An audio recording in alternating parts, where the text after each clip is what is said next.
Welcome back to another episode of the Tan and J-Man Show. I'm co-host Josh, the J-Man Munt. Sitting next to me in another state in the Eastern time zone is Tanner Lee. How you doing tonight there, T-Dog? Doing pretty good, J-Man. Did you hear that daylight savings time might be a thing of the past here soon? I did. I don't think you'll overly like 9 a.m. sunrises. No, That's just my thought. Rough. Yeah, that'd be a little late. Rough. Yeah. But on the flip side, even though, and I get it's cold outside, you can't do much still. The flip side, it would be nice if it didn't get dark until 6:30ish in the winter instead of 5. Yeah. But you can't do much. Yeah. Either way, I think it's not great. Either way. No. I'm okay with the sun going down at 5. I'm used to that. The sun coming up at 9 a.m. would be brutal. It's pitch black outside at 8 o'clock in the morning. That'd be horrible, in my opinion. I mean, I guess as somebody who's lucky enough 4 days a week to work remote, it wouldn't affect me as bad as some. Yeah. But it wouldn't affect me as bad in the central time zone as it does the Eastern time zone for sure, where sunrise would be 8 o'clock here instead of 9 o'clock. Yeah. But how we doing? How we doing this week? Doing all right. It's a hot week. It's supposed to be. Yeah. Today was hot. Next 3 or 4 days are supposed to be the epitome of brutality, as one would say. Dog days of summer are upon us, potentially. It usually hits me in August. Like, okay, now's the time for, cooler weather. But here we are, not even midway point of July yet, and I'm there. Yep. Well, we're at the halfway point of the MLB season. Mm-hmm. So you know what that means is MLB All-Star game time. I believe the game's tomorrow night. Yes. Is that correct? Correct. All right.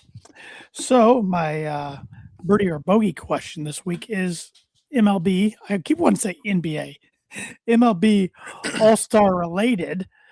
I'm just hoping I haven't given you this question or you given me this question throughout the years, but there's a chance it's probably happened. But. Well, the chance of either of us remembering is pretty low anyway.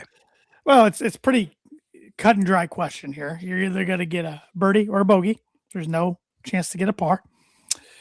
In the history of the MLB, what player has the most All-Star selections? Seems like a question we have had before, but know, right? maybe it's just it's a normal question to ask. And but either way, I don't know what it is. I don't even have a guess, honestly. I'll find a guess, but I have no idea. But birdie or bogey is brought to you by Jarrety's Place and Arlington Public House. Small town vibes, big time flavor. Jarrety's Place serves up fresh breakfast and lunch favorites to keep you coming back for more. Located 703 Main Street in Rochester, Indiana. They had new menu item Friday night and Saturday night this past weekend. Chicken chorizo bowl. Spell that for me. Chorizo. Chorizo bowl. Chorizo. That's what I meant. Woo! See, this is why I can never do anything like this professionally, because I just can't pronounce names or words or I knew it didn't sound right when I was looking at it, but I just rolled with it. The episode title should be "Watch Tanner Pronounce" or "Listen to Tanner Pronounce Chorizo with a K." Yep. But anyway, that's sex. I like chorizo too. I love chorizo. Yeah. Wow. But it's one of those words you don't see spelled very often, though. No, but like my brain knew what it was, and it just had a moment. My brain has way too many moments. Happens to the best of us. Let's see if Jarrety's had any specials over the weekend.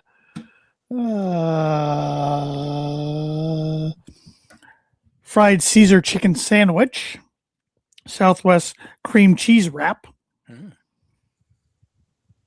I think that's on their normal menu, I think.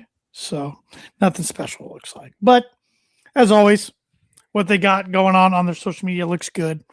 don't just take our word for it, as my dog almost gets himself tangled with my mic cords or my headphone cords. Don't take our word for it. Go check out Jarrety's place for breakfast and lunch, and Arlington Public House for a fine dinner Thursday through Saturday. Yes, sir. Like I said, halfway point, MLB season. Who has been some teams that have been a surprise to you? Who has been some teams who have been a disappointment in your eyes? I think the most surprising team has been the Tampa Bay Rays. With what they've been able to do. I mean, they're 56-38, Most surprising. You're not saying one of the most surprising. I would say they are the most surprising. All right. Out of all of them. The Miami Marlins have a case as well. But they just got swept over the weekend, so now they're only 7 games. How about the White Sox? That's what comes to my mind as most surprising. Yeah, I guess. They're winning their division right now, halfway through the year. They've been so bad the last few years. That's fair. I wasn't even thinking the White Sox, honestly. But I don't think about them, which is typical Cubs fan thing to say. They think about us all the time. Little brother, right? Exactly. Exactly. The White Sox are probably the most surprising, I would say. That's why I was surprised by you saying the Rays were the most surprising. I would say 1A, 1B. I don't think anyone saw Tampa Bay Rays being 18 games over 500 in the first half. And they're doing it. I mean, they're doing it the way they've always done it. Pitching. I mean, they have a young superstar in Junior Caminero that seems like close to 30 homers, if not 30 homers at this point. He had a stretch where he hit like 10 homers in 13 games or something like that. So he's a stud. Pitching staff's great, per usual. So I would say, White Sox, Rays, 1A, 1B. Marlins a distant second in that, second or third in that. I would even throw the Cardinals Florida in there. Representing well for a surprise. They are. They're usually, fans still aren't showing up to games there, but at least they're representing their state well. The teams are, but I would throw the Cardinals in there as well. I thought they'd be the worst team in the Central, if not. We dogged them pretty. We dogged them pretty hard. One of the worst teams in the National League, but they're hanging in there, 5 games over 500. I still wonder how sustainable it is. Their pitching's just not very good. They play great defense though. They're honestly, I think I said it last week or a few weeks ago. Their pitching and defense are very similar to the Cubs, where Cubs by all metrics have the best defense in the league. Pitching stinks. I would say Cardinals defense is an upper echelon defense, and their pitching kind of stinks. They've had a lot of fortune when it comes to injuries this year. Haven't had really any. They've had a lot of fortune when it comes to batting average on balls in play with runners in scoring position. So it wouldn't surprise me if the Cardinals kind of fall off, but they're in a position where they feel good enough to at least maybe stick in the race. The first couple weeks after the break are going to be huge for them as far as whether they're going to be sellers or buyers at the deadline. They currently are a game behind the Marlins for that final wild card spot. So the first, really up until the trade deadline, which for some reason is August 2nd this year, it should just stay July 31st always. That's what I say, July 31st always. But again, we're traditional. Another tradition out the window. Yep. Another Manfred tradition out the window too, or another tradition that Manfred got rid of in a sense. But most disappointing teams, Blue Jays. Even though in my bold prediction I said the Blue Jays would not make the playoffs after winning the American League last year, and they're on pace. They're 12 games out of the division right now. They're only 2.5 out of a final wild card spot because the American League is so bad. They're 6 games under 500. So I would say they are disappointing. Mets, you got to throw the Mets in there. They spend a ton of money every single year. They did lose Pete Alonso. I was very happy the Brewers got, or David Stearns, who is their president of baseball ops. He was the Brewers president of baseball ops forever. And he's kind of turned them into the power that the Brewers have become. And I was very glad when he got out and left for the Mets. But Mets fans currently hate him now. He's now in a big market club that spends a ton of money, where he was able to win with the smaller market stuff. And it hasn't gone well for him in a big market, which is the exact opposite. You could say Andrew Friedman, because he was the architect of the Tampa Bay Rays when they got good.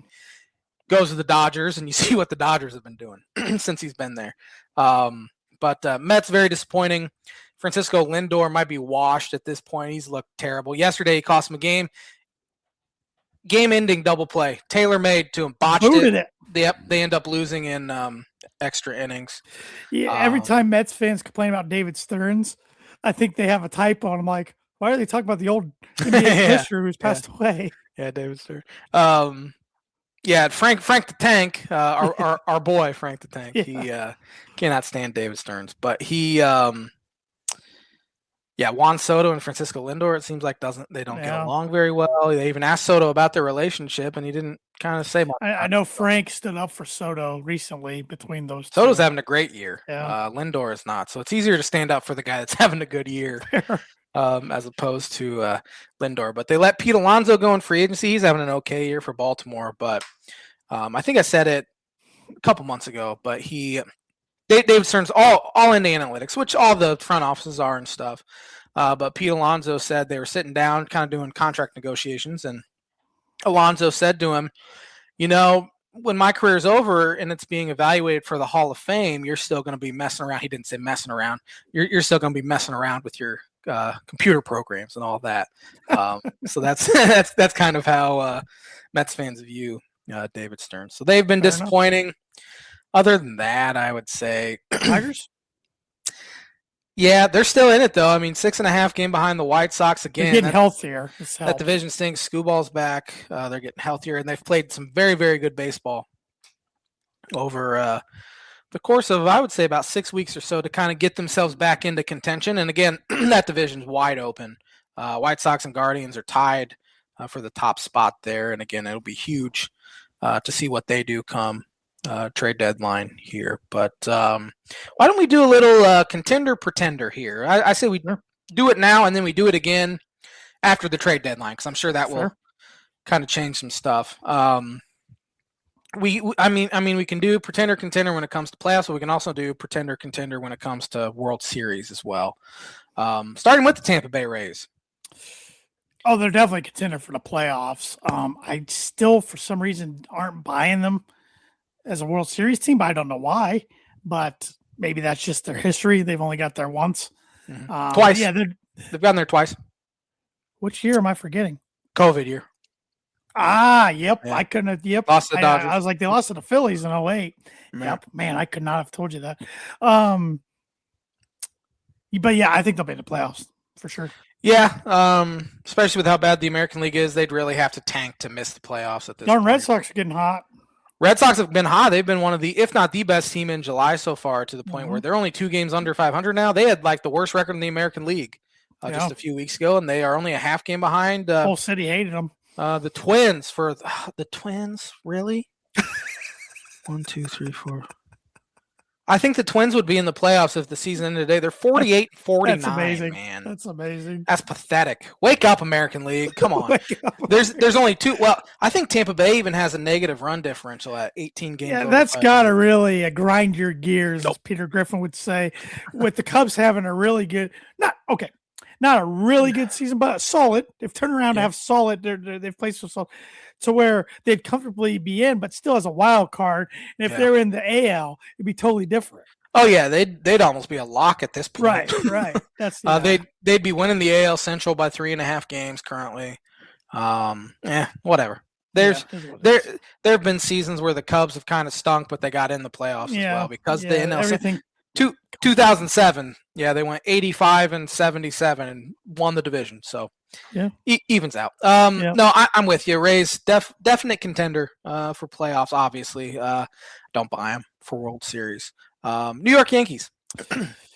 I'm gonna say contender for both, even though I think it's stupid to say they're a contender for the World Series. Looking at Aaron Boone's track record in October, they got to get healthy. They got to get Aaron Judge back for sure and going. But I still think anytime the Yankees are in the playoffs or contention for the playoffs, if you're not at least considering that they can make the World Series, I think it's kind of silly. Yeah, I think still they're the odds-on favorite to win the American League. So I'm 100% there with you. Definite contender for World Series. Only 12 games over 500. They've had a rough couple months, really. Right. Rough 6 weeks or so. But again, haven't had Aaron Judge. Garrett Cole's back though, but Cam Schlittler's kind of had kind of regressed a little bit, so they need him to bounce back. But they're a good team; they'll be fine. I would still say they're probably going to win the East. They're only 3 games back now. Yeah, but, I think that's fair. Yep, still a lot of season left. Yep. Let's go to Boston. Let's go to the Red Sox.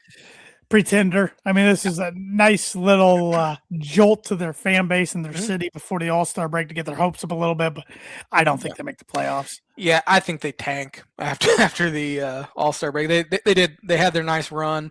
Fans were about ready to burn Fenway down there like 3 weeks ago. Now they've gotten hot. But I wouldn't trust their management if I'm their fans. They'll make a stupid move or something and screw it all up. Or they won't do anything at the deadline, even if they're still in it. Yeah. Which is so weird because they went cheap. Yeah, they're the same owners that won. They broke the curse. I don't know what's happened there. Let's move on to the AL Central. Chicago White Sox. I'm still saying pretender. I know they're a good story. They're winning the Central, but something tells me this isn't gonna last. Yeah, good story. Fun for them. The White Sox fans have something to cheer about for the first time since I think 5 years. 2021 was the last time they made the playoffs. Forever ago. They swept Oakland. Haven't been Oakland in a couple years. They swept the Athletics at home this week, which was great. Cleveland swept the Marlins, so they kind of they just stayed the same there. Both teams were like, crap, I wish one of those teams would have won one game at least. I'm gonna say because of how bad the Central is, they're a contender for the playoffs. I don't think they're a contender at all to win a single postseason game right now. Now, again, that could change come, trade deadline. Who knows what they could pick up.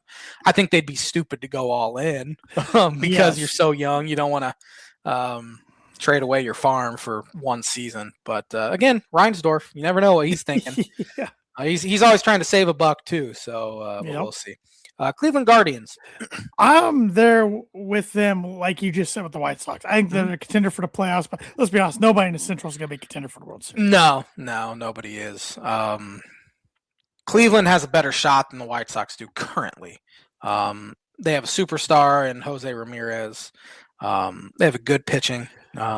So I just neither team strikes fear in you. Cubs are 2-4 against them though combined this year. They've lost the series both. We bring up the Rays a lot. Saying they're doing things how they always do. Yep. Cleveland's another franchise. If you look back in the last 15 years, they've been good. They've been pretty good with. They don't really go buy a lot of free agents. No, that's a very good comparison because they're very similar. They're small market. Yep.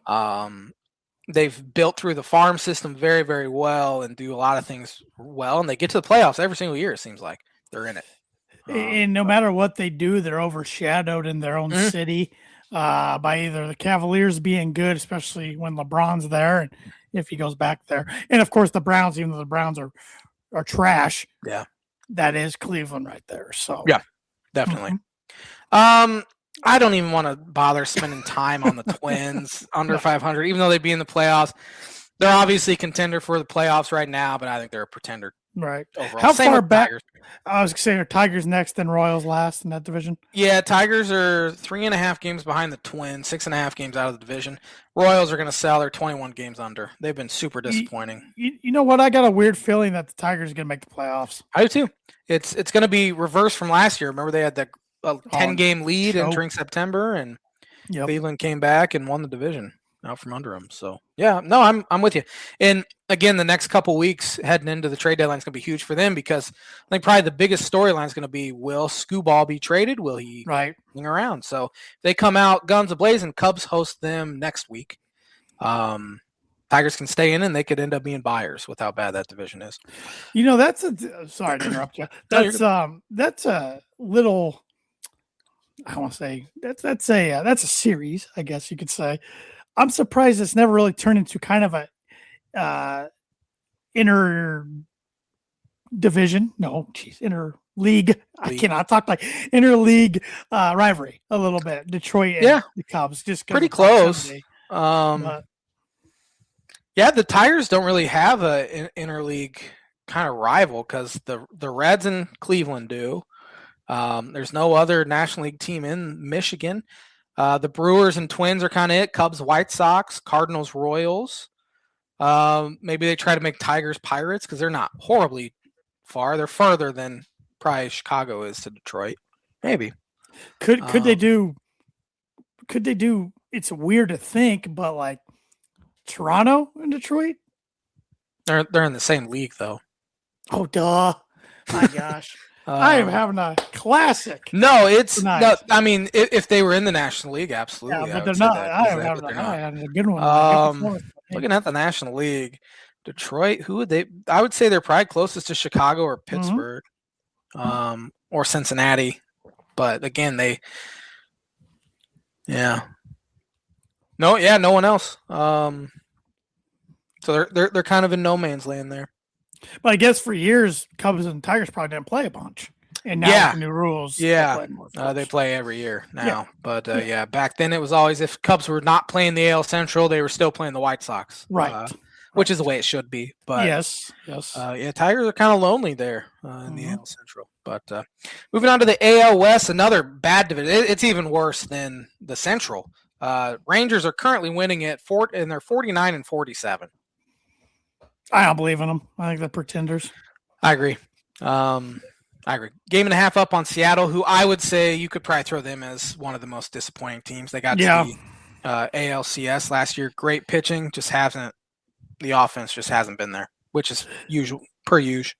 And I think Seattle's a contender for the playoffs, but I don't see them fear in anybody for the World Series. I do too. Cal Raleigh, who had 60-something homers last year. What the heck? He's hitting 169 with 9 homers this year. And he's not playing as often, right? Or has he been banged up? No, he's not playing. I don't know if he's been banged up or not. Honestly, playing 160 games last year might have taken its toll. Stupid. Yeah, carried over into this year. But they do have Julio Rodriguez on the 7-day injured list, which means he has a concussion, I think. Yeah, that means he has a concussion.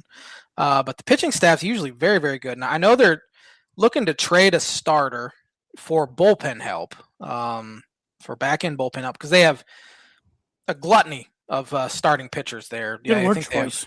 Thank you. I think they have 6 guys that could start in pretty much any rotation.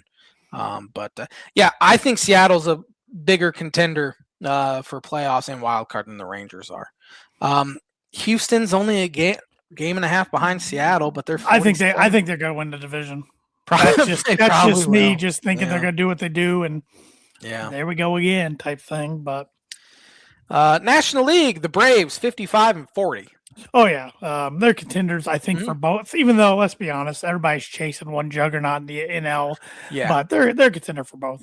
Yeah, they've been horrible since the start of June, to the point they had the best record in baseball for a long time, and now it's not even close now, to the point maybe where this is the reset they need. Maybe. Yeah. I remember 2016, I always bring it up. The Cubs entering the All-Star break had lost 15 to 20 games heading into the All-Star break. They had a nice reset. I think they came out. I'm sure you were pleasant to be around that. I was not. Year. I don't remember. I was not. I'm sure you were. I want to say they started the second half on a 6 or 7 game win streak. And that kind of got them going. But I wasn't pleasant from like 2000. Well, once they got good, I was horrible till about 2020. Then they stunk again. Now I feel like I've been okay since.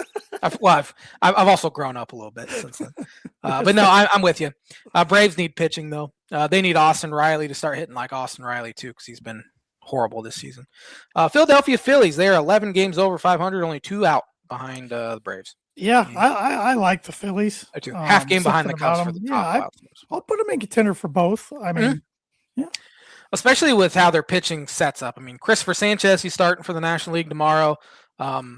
Probably so far the best pitcher in the National League besides Jacob Mezorowski. Then you have Zach Wheeler, and then you have Jesus Luzardo. You can also throw Aaron Nola in there, who has not been as good. But that's tough to win in a 5-game series, 7-game series as well. And they have wily old vets who've won a lot of games. So I'm going to. Is their interim manager probably could get that job? I presume their interim manager is Don Mattingly. I did not realize that. Yep, Don Mattingly. Wow.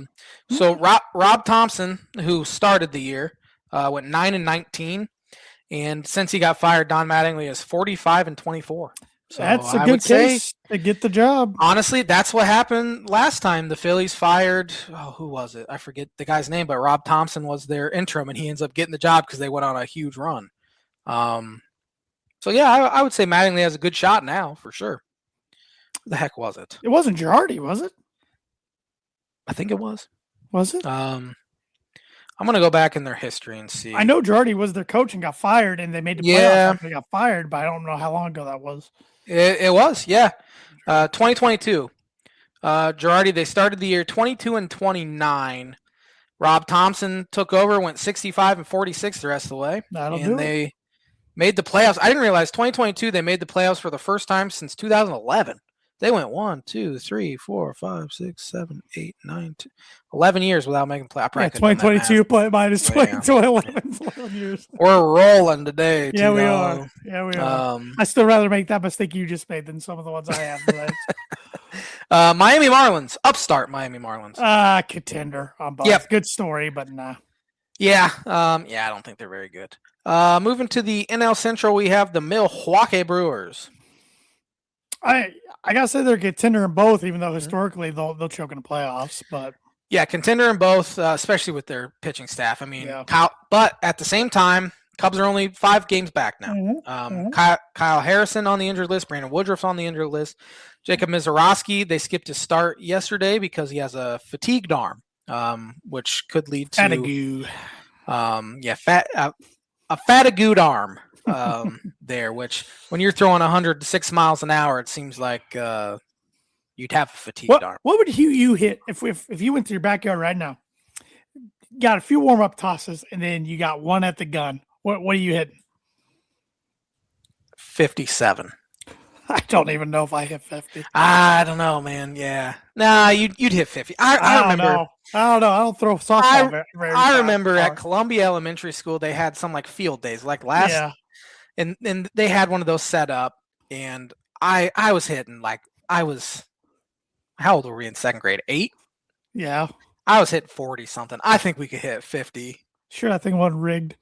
It probably was. I mean, back then, what year would that have been? 2099-ish? Yeah. It probably wasn't great back then. One of our mutual friends, and I'll put a hint out there so people figure out who it is, but I'm not going to throw his name out there because I want to put him fully on blast. But he told me this story. He was at a Colorado Rocky game not too long ago, and they had the gun there. And it was one of those things you had to hit a certain mile per hour and you could get put in for like a Southwest giveaway. He got 3 different throws, and I think he hit 60, 62, 64, and he pulled a muscle in his gluteus maximus while doing it. So... Well, the good thing is he's a doctor, so he can figure it out. He was just like, man, getting old, losing all my athletic ability. See, he's hitting 60, 62, 64. I think we could hit high 50s. I appreciate your confidence in me, but I don't know. Well, give me a good old crow hop in there, and I think I could let her loose, maybe hit 60. You might have to ice your arm afterwards. Yeah, I never got, when I was playing high school baseball, I never had the gun put on me, but I would say I was probably throwing in high school. Everything I had in me, I maybe could have hit 78, 80 miles an hour. And that's doing the janitor toss where I'm doing a somersault in the air. Maybe, but I'd tear my rotator cuff. It would just, you know. I mean, it's just mind-boggling to think somebody's throwing 106 with pretty low effort too. Yeah, it's crazy how that happens. You see some guys out there that are extreme max effort. Like Aroldis Chapman was always max effort.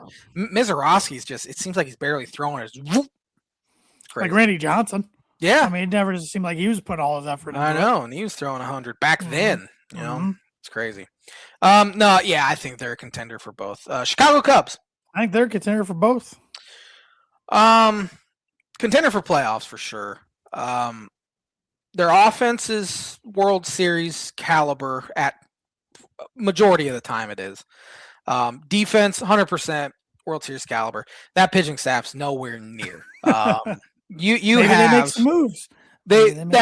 That's why I'm doing this now, and then we're going to do it after. Which, if last year's trade deadline was any indication, I'll just be wanting to throw my computer across the room. Yeah, I'm looking into a crystal ball, and this is coming up again. Hashtag fire Jed. We'll see if he actually goes all in this year. He did not. He was very conservative last year, and it cost him dearly. I mean, they went to playoffs, they won a series, so I can't complain too much. But I'm gonna say currently they're a pretender when it comes to World Series. They're not gonna beat the Dodgers in a 7-game series. They might be able to do it in a 5-game series if they have every single thing goes their way. Which again, I think we can say that about every team. It's gonna be hard to beat the Dodgers in a 7-game series. Yep. So currently pretender for World Series, but yeah, I think the way the first half ended, I feel much better than I did. And I'll talk about the Cubs here once we're done with contender pretender. St. Louis Cardinals. Pretender, once again, good story, but I think they wake up in the second half. I agree. Pittsburgh Pirates, fresh off I think they won 3 of 4. If they might have swept the Brewers over the weekend. They got good pitching, but I don't trust anything else. They haven't been in that moment. Probably don't know how to handle it if they got close. Pretender. You know what's interesting is they have scored more runs than any team in the National League this year. Well, that just made me feel like an idiot for saying what I just said, but it shouldn't make you feel like an idiot because I heard it yesterday. I'm like, there's no way in the world they've done that. The pitching's actually been the issue. It's mainly been bullpen. Yeah. But like Skeens isn't having as good of a year. His velocity's kind of down. But yeah, they're actually scoring. They are more of a contender than the Cardinals are. I will say that because I think their pitching's still very good. Way more than the Reds. Way more than the Reds. Remember when the Reds had the best record in the league at the I honestly think you could put them in late disappointment. April. Yeah. I thought they'd be a lot better than they are. Agreed. And now they're healthy. I mean, Hunter Green's back from the injured list. Nick Lodolo did just have to go on, but he was having a bad year anyway. They're a stud pitcher whose name is 100% escaping me, and I'm sorry to Andrew. Chase Burns.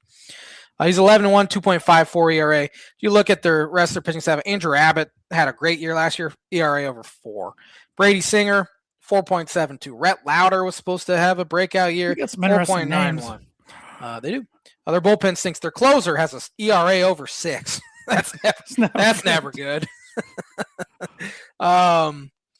Yeah, now that they have Hunter Green back, which he shoved on Friday night, shut the Cubs down. I think he struck out 12 or 13 against them, which is pretty typical against the Cubs. Is that the most strikeouts somebody's had in a game this year? I don't know. It's a good question. I feel like we don't even hear of like 15 or 16K games. Not anymore. Because no one pitches long enough. Exactly. No one pitches long enough. Yeah, I don't think we'll ever see another. I think we'll struggle to see another 200-game winner, let alone 300-game winner. Yeah. So moving on to the AL West, I think we'll agree on the LA Dodgers.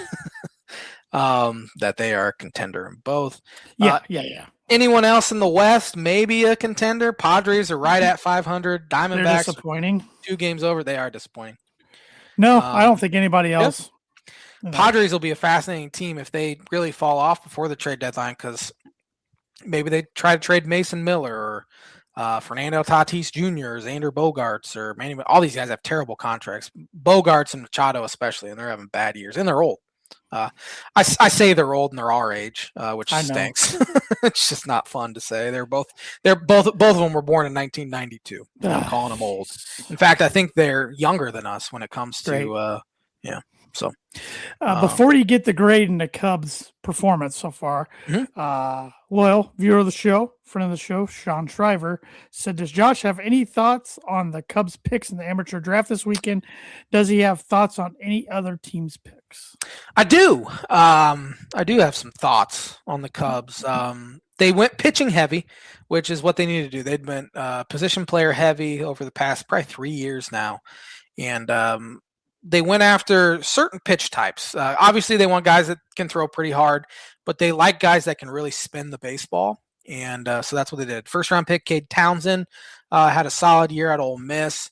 Throws mid to high 90s, but what they love about him is he has good command, and he also spins the heck out of 4 different types of breaking balls, and they love pitch types and pitch shapes and all of that. It's all these buzzwords that these like J-Man and wiffle ball. these nerdy front office guys use. But no, that I mean, baseball is so different than the NFL, even, or definitely different than the NBA, because the NBA guys can come in and be superstars immediately. You got to wait in baseball. So ask me in 4 years if you think this draft was successful. If I went back and looked at the Cubs draft class from 4 years ago, and it's like, man, that draft class kind of stunk. They got really nothing out of that one. I don't know. That might have been the Cade Horton one. At least they got him. But they obviously wanted to pick up some power too. When it comes to position players, they took Cade? Not Cade. Something Sorrell. Was his last Sorrell? I don't know. Anyway. I can't help you. Their second round pick out of Texas A&M outfielder has a ton of power. And then they took Miles Bailey out of Florida State, who's a 6'5", 258-pound first baseman that has probably the most raw power in the entire draft. Strikes out a ton. But if you can clean up the strikeouts, he'll hit you a ton of homers. So that's all my thoughts. I thought the White Sox did very well. I thought they took the best player in the draft, number 1 overall. There were so many rumors they're going to take somebody else. I don't even want to pronounce his name because Manfred screwed it up so bad that I don't want people to make fun of me for screwing it up. I already made the major mispronunciation screw up tonight. So yeah, I'm going to let you do that. Yeah, but, thank you. No, I love the MLB draft. I followed it.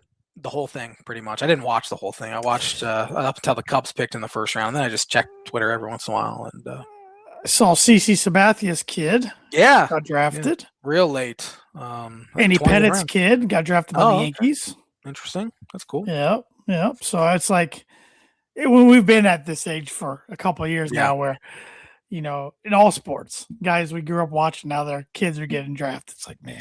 Well, yeah. There's a couple things this past week that kind of hit me like, man, I'm old. So Illinois is going after a top point guard in the country. He's in high school, Navarro Bowman Jr. That hurt. And then I saw Illinois extended an offer to Mario Manningham Jr. He's a wide receiver. So that stunk. Marcus Spears Jr. is also out there as a top prospect. It's like, golly, this is brutal. Yeah. Just brutal. But not gonna get any better. Yep. So, all right. I texted Tanner yesterday that I think I'm going to give a letter grade to each kind of contributor on the Chicago. I'm not going to worry about the bench guys that don't really play all that much, but I'll do this quick so we can, because the British Open, the Open is this weekend, yes, right? So the last major. I'll get through this so you can talk about that. And we still have blind rank in on this day. Yeah. So, Cubs, I'm going to go position by position, give a letter grade, as I said. Starting with catcher Carson Kelly, I'm going to give him a B. Solid B. He's had a good offensive year. He's played very good defense. He also, which is now a new learned skill because of the ABS, is he has one of the highest success rates when it comes to challenges in baseball behind the plate. So that is now a thing that's, you're going to be evaluated on because his backup, Miguel Amaya, is maybe the worst at challenges. So Carson Kelly, solid B. Michael Busch, I'm going to give him a C. I wish I could give him in between a C and a C minus. He had 34 homers last year. I think he has 12 on the year. Offensively, just hasn't been all that great. Still played good defense at first baseman. You're not playing a guy at first because he plays good defense. You want him to hit homers. But he started to show some signs over the weekend. He had a couple doubles, multiple multi-hit games this week. So I'm hoping he's poised for a big second half. Nico Horner, I'm going to give him a D. Love Nico Horner. Got paid right before the season, $100 million. He's hitting low 230s. He has 4 homers. He's not slugging. He's still playing elite defense at second base, but even that's kind of not been as good this year. I love him as a ball player, but something has changed with his swing, and it's not working. Dansby Swanson. Again, 3 weeks ago, you asked me this, I would have given him a 0 and a 0. But he's rejuvenated this season, and so I'm going to bump him up to a C plus. So if you gave him a pre-cal packet come April when graduation's in May, and he said, "I'm not doing it," gets a 0. Would have got a 0. Yep. Yeah. But luckily, he has better work ethic than I do, and he figured you it still out. passed. I still passed. I still passed. But no, 16 homers. Memories. Plays elite defense at short. Still one of the best defensive shortstops in the league, and he's saved a ton of runs this year. So C+.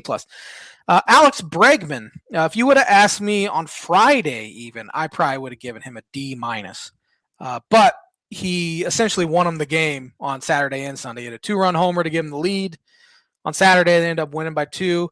Then yesterday, hit a huge 3-run homer when they were up 1 in the 7th inning to kind of put the game out of reach. So I'm going to bump him up to a D+. He's been a disappointment. He's not slugging, but he has shown signs the past few weeks that he's starting to break out. And honestly, the All-Star break probably came at a bad time for him because he's starting to get hot. Still, great teammate. He just hasn't hit. Played very, very good defense at third, so that's why he's probably a D+. I could even probably throw him a C-, but I'm not going to because I'm a tough grader. Ian Happ, you asked me in the middle of May, I probably would have given him an A. You asked me here July 13th, and I'm giving him a D. Again, like I can say about every single player on the team, great defense out and left. He's there's a reason why he's won 4 Gold Gloves out and left. He's the last person on planet Earth that I won up with you said that last week. A guy on third and less than 2 outs. He's just, I don't know if, contract year is kind of getting to his head a little bit or what, but he did hit a big RBI double 2 days ago that gave him the lead against the Reds in the later innings, but then they blew it the next inning anyway. But yeah, D. Center field's PCA, A+++++. Started the year, he struggled offensively, which he did that last year. Then he made swing adjustments. I've never seen a player who was so aggressive with a very, very low walk rate. He's top 50 in baseball in walk rate. He has a on-base percentage near 390. His improvement against left-handed pitching, he had the lowest on-base percentage against left-handed pitching of any player in baseball last year. His on-base percentage against lefties last year was 217. This year, his on-base percentage is over 400 against left-handed pitching. Still, best defensive center fielder I think the world has ever seen, and I will die on that hill. The metrics back it up too, buddy. And fast, gets on base, love the guy, and hopefully his second half is more reminiscent of his first half than it was second half last year, because he did the exact same thing last year. He got hot, put up huge numbers right before the All-Star break, and then flatlined. So hopefully. Seiya Suzuki out and right, I'm going to give him a B-. He's very, very streaky, but man, he hits the ball very far, and he can go on a heater too. And he's played much better defense in right field this year. So I'm going to give him a B-. Designated hitter, I'm going to go starting with Moises Ballesteros. I'm going to give him a D-. He was terrible. They sent him down AAA. Michael Conforto, I'm going to give him a B+. He was a minor league invitee, non-roster invitee, minor league contract in the spring training, won a job, and he's been great for him so far. Starting pitching, I'm going to give that group a C or C+. They've had injuries, been fairly ineffective, but they kept them in games. They've stayed afloat. Bullpen, I'm going to give a D+. You have guys that weren't even on the roster heading into May, closing out games. For instance, the other night they started the 9th inning up 2 against the Reds. Ryan Rollison's in to start. He walks a guy, gives up a hit. They have to bring in Trent Thornton. Neither of those guys were on the roster come May. And now all of a sudden they're having to close out games for them. They need like 4 bullpen guys at the deadline as well as 2 starters. So I'm going to give them a D+. But they've found a way to go, 12 games over 500 from March 25th when the season started through May 9th, I think it was. They had the best record in the league. From May 9th through June 10th, they had the worst record in the league. From June 10th to now, they've had the best record in the league. So snip, snap, snip, snap, snip, snap. Roller coaster there. So, that's my Cubs letter grades there. Good job, Professor Munt. Thank you. And then my blind rank is also All-Star game related. So, okay. If we want to knock that out real quick. Yep. These are home run derby moments, essentially, here. Starting with Josh Hamilton at Yankee Stadium. It's one of the ones that always pops in my head when I think home run derby. The old stadium, the last year of the old stadium. He didn't even win the thing. That was the sad part. He had put on an absolute show. And that's the one thing I think about his career. Even though he had a great story and everything, I think of the home run derby. Yeah. So I'm putting that number one. Legendary home run derby. Can you name me who won that derby? Was it Bobby Abreu? No. Good guess, but it was, I want to say it was Justin Morneau. Okay. For the Twins. But what was it? 28 homers in one round. Yeah. The whole place was giving him standing. Yeah. And that round is probably why they changed the format to the timed round. Because he didn't end up winning, where he probably would have won if it was a timed round. Now they're back to a different format this year where you get 20 swings. There's no outs or anything like that. There's no time. I personally like it. I kind of got sick of the timed round because guys were running out of gas. And, I don't think people are wanting to see, a sprint to the finish line. They want to see long, long homers. So that's on tonight, right? Netflix? It is on tonight. You have some big names in it. Schwarber and Harper and guys like that. Jordan Walker's in it. Ben Rice, Wilson Contreras. There's a couple guys else I'm forgetting. But Ken Griffey Jr. winning it at Fenway. I was too young to remember this. I don't, but I've seen highlights and everything. And I remember playing the home run derby in Fenway on the PlayStation 1, but I just don't remember watching this derby. So I'm putting that 4. I had it on like VHS tape and I'd always pop it in and watch it. So that was always fun. Sammy Sosa winning at Turner Field. I do remember this one. It's one of the earlier ones I remember watching. Put at 3. Yeah, Sosa had a couple good shows. Turner Field was one, but then he had to put on a huge show at Miller Park as well. The very next year. I think that was a tie game year. Yeah. Miller Park, yep. Yeah. Bobby Abreu at Comerica Park. I knew Bobby Abreu won the Derby at least once, if not twice, but I'll put at 5. I don't remember. He exactly. So that one he set the record for homers in the round until Josh Hamilton came and broke it a few years later. But after that, Abreu's power was sapped. Like he didn't have any power the rest of the year. He was like a guy that hit 30 to 35, and now all of a sudden he's hitting 15 to 20. Yeah, when he was a Yankee, he couldn't. Which some of that probably could have been due to age, but it's easy to point at the home run derby as ruining it. Last one here, Todd Frazier in Cincinnati. Yeah, place was rocking. The camera was rocking. I mean, they were doing everything they could to get the hometown boy a win. I mean, the Reds needed to win something. Yeah. I think it was the first year of the timed rounds too, so it made it even more exciting. So I'm good with that being number 2. Mm-hmm.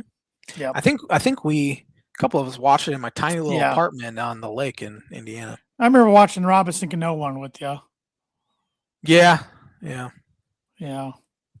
I watched a couple ones because I remember that one year he went outside and stood because the rapture was supposed to happen. The Mayan calendar ended. Yeah. You went out and stood with your hands on your hips. Walked right back inside. I forgot about that. Continue to watch the derby. Yeah. All of us stay inside. Josh goes outside. Yeah. Are you gonna watch the derby? I might tune in a little bit. I want to see the Netflix presentation of it. Yeah, they have some interesting guys on the panel. Barry Bonds being one of them, so that'll be kind of fun.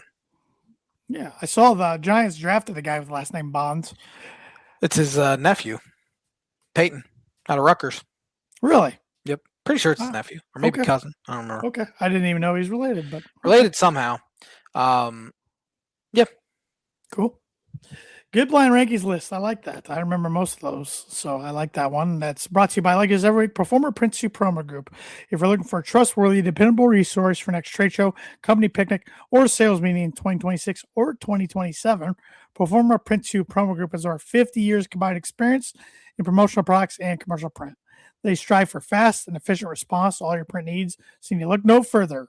Let them be your one-source print and promotional company today by giving Barbara Van Weinsberg a call at 574-210-3815.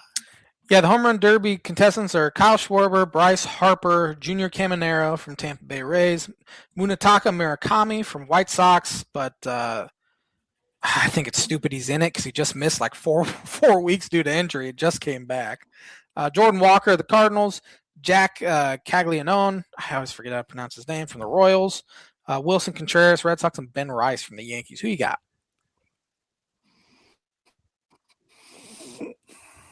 I'd like to see Ben Rice win, of course, but give me Bryce Harper one more time in his career. I'm glad you didn't take Ben Rice because last year you took Jazz Chisholm, I'm pretty sure, and he had like the worst round ever. Did he even hit one? I think he ended up hitting like 2 I think he hit one last year. Slapping ground balls like me. I was when Wilson Contreras was with the Cubs, I think it was Rizzo or guys around the team always said if Wilson's ever invited to a home run derby, he will win it. So I'm gonna take Wilson just to be different. Although Schwarber again in his home ballpark and he hit some tanks, that'll be fun to watch. But give me Wilson, just be different. Yeah. How old is he now? 33. He's younger than us. Born in 93. Okay. Harper was born in 92, so they're about the same age. It's an old Phillies team. Trey Turner's in his 30s. Zach Wheeler's in his late 30s at this point, mid to late 30s. You want to get educated? I do. All right. On this day, 1934, Babe Ruth hit his 700th career home run against the Tigers. 700. That's a lot of homers. I don't think we'll ever see that again either. Mm-mm. Especially if in the new CBA, so one of the proposals is players have to go to college for at least 2 years before they're draft eligible. Can't be drafted out of high school anymore. So I hope the MLBPA tells them to shove it. I've wanted the MLB. See, now earlier I wanted to say NBA when I meant MLB. Now I'm saying MLB when I want to say NBA. Yeah. I wish the NBA would let guys go out of high school, but if they went to college, you have to say minimum 2 years. But at the same school, too. Yep. They don't care what we think. No, they don't. Let's say 1962. Who won the British Open? I'm going to go with Jack. Arnold Palmer. Won his second consecutive Open. Won that one by 6 strokes. Let's say 1963, future Baseball Hall of Fame pitcher Early Wynn won his 300th and final MLB game at the age of 43. It's pretty good. On this day, 1968, who won the British Open? I'm going to go with Jack. Jack finished runner-up. Gary Player won his second of 3 Open titles. On this day, 1971, who was the MVP of the 42nd MLB All-Star Game? 71. I'm going to go with Willie Stargell. Frank Robinson. He was good. Didn't know this. On this day, 1972, NFL franchises, the Los Angeles Rams and Baltimore Colts, swapped owners. Irsay went from owning the Rams to the Colts, and Rosenblum went from owning the Colts to the Rams. Nice little trade, huh? I did not. Interesting. I thought Irsay always owned the Colts. That's weird. Wow. On this day, 1974, who won the British Open? I'm going to go with Jack. Gary Player. Again. Man. I'm going to keep picking him until I get it right. Let's see. On this day, 1985, the Yankees retired jersey numbers 9 and 32. Can you tell me who wore those 2 jersey numbers? No, I can't. Roger Maris, 9. Oh. And Elston Howard, 32. That's news to me. They retired Roger Maris's number? Come on, guys. It needs to be like every single digit number's retired. That's crazy. Yeah. Paul O'Neill's next. Good Lord. His might already be retired, 21. Oh, man. If it is, that's honestly pathetic. I know they did Bernie 51 a few years ago. He's not even in the Hall of Fame, is he? No, neither one of them. I don't know. I'll have to Google that. But Bernie might be in the Hall of Fame now. No, Bernie's not in the Hall. I didn't think so. No. But I think they've retired all the core 4. Bernie, Posada, Pettit. That's Jeter. Crazy. I'm pretty sure. Because I'm like, what are they going to do when they run out of double-digit numbers? That is crazy. Yeah, Bernie's not in the Hall. No, I'm pretty sure they retired his number. On this day, 1993, who won the MVP of the 64th All-Star Game? 93? Yep.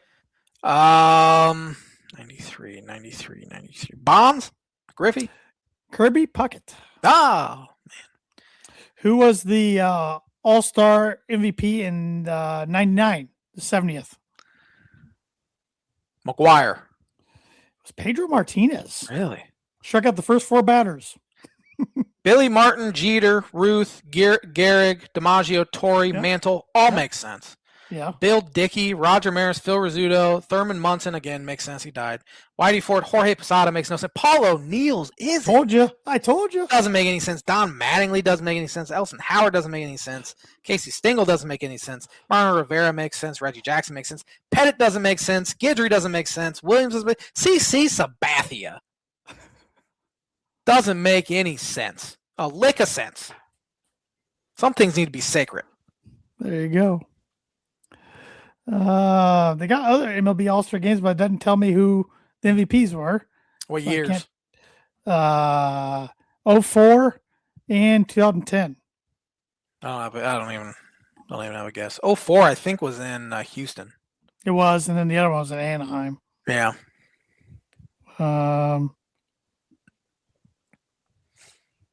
Here, 2021, the 91st All-Star game. Who won All-Star MVP? Where's that at?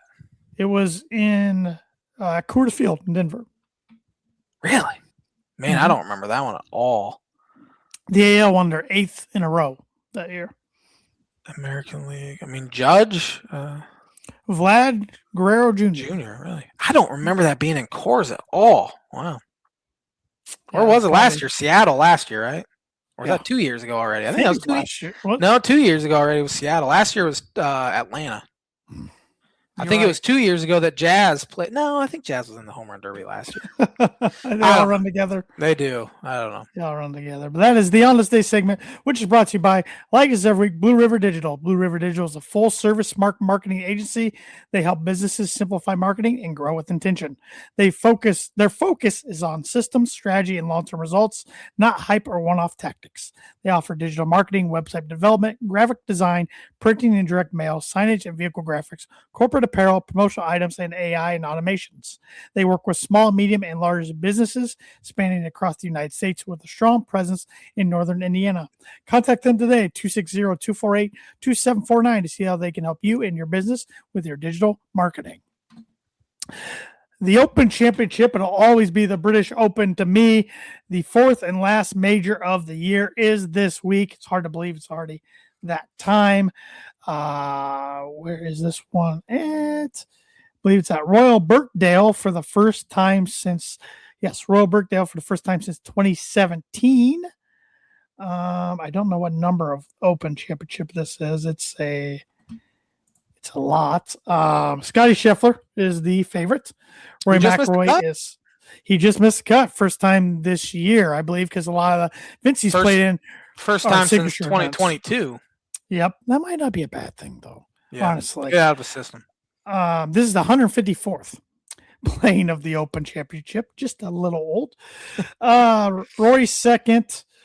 Your boy Bryson. Oh, my gosh. Where is he at? He's falling off a cliff. He's way down there. And he's at plus 6,500. Tanner might have to put a bet on him this week because I kind of like that. You doing it? This will be the J-Man's book of prediction of the week. Bryson will win this week. He'll not only make the cut, he will win because he hasn't made the cut in a while either at a big tourney. For 3 in majors, and that's all he plays in on the tour because he's a live guy. So, J-Man's book of prediction of the week brought to you by Travis Wottring Insurance Agency for life, home, auto, business, renters, workers, comp, and farm insurance. Contact Travis 219-869-4561. Book it. Where's the attorney at this week? Royal Birkdale. It's link style, right? Yeah, they're all usually linked. Last time was there 2017. A guy named Jordan Spieth won his 3rd and last major. Jordan Spieth has only won 2 golf tournaments since that day on 2017. Crazy. What happened? Yeah, he just kind of lost it. He's good enough to make the cut, but never wins. I don't know. It's really hard to explain. Now he's older, a father. Things happen. I am going with Victor Hovland to win his first major title of his career.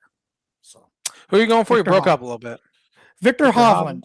Gotcha. He's never won a major.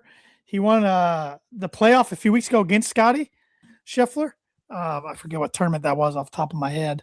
But so yeah, I like Victor this week. Cool. Hoping for Ricky like always, but I'll just take him. He's in it, huh? Yeah, he's in it. So he's 28th right now in the FedEx Cup standing, so having a decent year, but would sure like to see him get in contention. So, birdie or bogey, all time MLB, who has the most All-Star selections? There's a couple guys that popped in, but the first one, because he played forever, is Pete Rose. Great guess. Oh shoot. The other two, Nolan Ryan, Randy Johnson. No. That makes me feel better. Who is it? Hammer and Hank Aaron with 25. Oh, man. Same era. Yep. Shoot. That makes me mad. I should have known that. Should have known. But I'm going to go get a big bowl of chorizo. So that's what I'm going to Chorizo. Thanks for watching the Tan and J-Man show. We will be back at it next Monday with another episode. Have a fantastic week, everybody.